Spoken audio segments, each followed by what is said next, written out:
Сәлем, достар. Бүгін мен сіздерге ағылшын тілінде кішкентай балалар үшін бірінші рет оқып бастағанда неден бастау керек екен және бірге оқып үйретуге болатын тапсырмаларды орындап көрсетемін.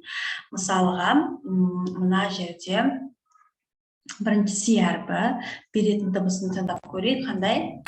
К, иә. Оған ә және т қосылып қалай болады? At. Енді к-ға әтті қосса қалай болады? Cat. Cat. Міне дәл осылай біз оқып үйренеміз. Яғни бір әріпке екі әріпті қосу арқылы сөздерді оқимыз. Яғни к, әт, cat. Cat. Жазамыз. Cat, сызықша мысық деп. Екінші сөз, мынау би әріпі B. Б, оған әт. At. Не болады? Bat. Бәт. Бәт жарғанат деп жазамыз. Келесі. At. Fat. Fat ол семіз, толық деген мағынаны білдіреді. Бірақ бұл негізі әдетте адамға айтқан дұрыс емес, fat деп, ол жануарларға айтқан дұрысырақ.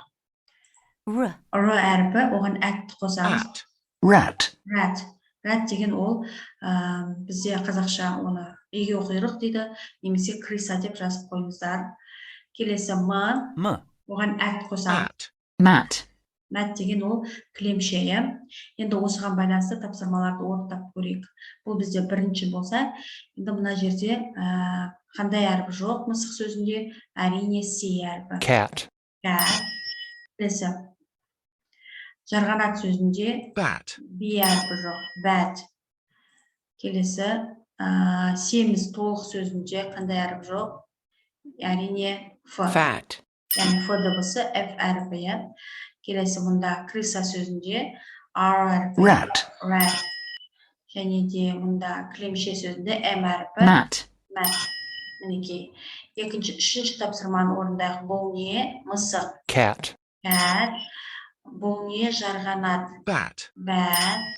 Бұл не? Семіз. Fat. Және де бұл не? Крыса. Rat.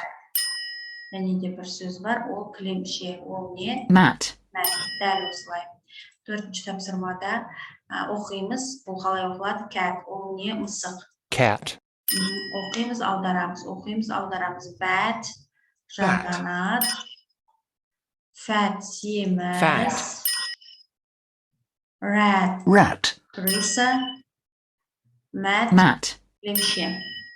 Неге бүгін біз яғни әтпен байланысты сөз тіркесін оқып шықтық.